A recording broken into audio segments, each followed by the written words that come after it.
ফটিকরায়ে বিজেপির দুদিনের মণ্ডল প্রশিক্ষণ পর্ব শুরু। দলীয় সংগঠনকে শক্তিশালী ও চাঙ্গা করতে ঊনকোটি জেলার ফটিকরায়ে শুরু হয়েছে বিজেপির 2 দিনের মণ্ডল প্রশিক্ষণ পর্ব।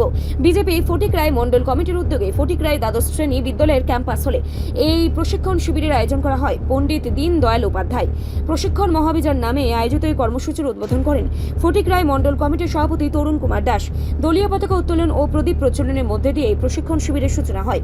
অনুষ্ঠানে উপস্থিত ছিলেন ত্রিপুরা সরকারের মন্ত্রী সুধাংশু দাস, মন্ত্রী টিঙ্কু রায়, মণ্ডলের সাধারণ সম্পাদক মনোজ পাল চৌধুরী, ঊনকোটি জেলা পরিষদের সভাধিপতি অমলেন্দু দাস, বরিষ্ঠ নেতা নীলকান্ত সিনহা সহ অন্যান্য নেতৃত্ব। সভায় বক্তব্য রাখতে গিয়ে মন্ত্রী সুধাংশু দাস কি বললেন শুনবো।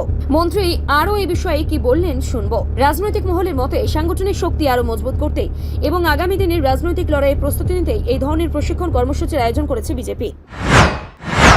এই ভারতীয় জনতা পার্টি দলের প্রতিষ্ঠাতা নেতৃত্ব অটল বিহারী বাজপেয়ী এলকে আডবাণীজির যুগলবন্দিতে এই যে ভারতীয় জনতা পার্টির পথ চলা শুরু হয়েছিল, আজ সেই দল শুধু ভারতবর্ষের মধ্যে নয়, বিশ্বের সর্ববৃহৎ গণতান্ত্রিক রাজনৈতিক দল হিসাবে আত্মপ্রকাশ করেছে।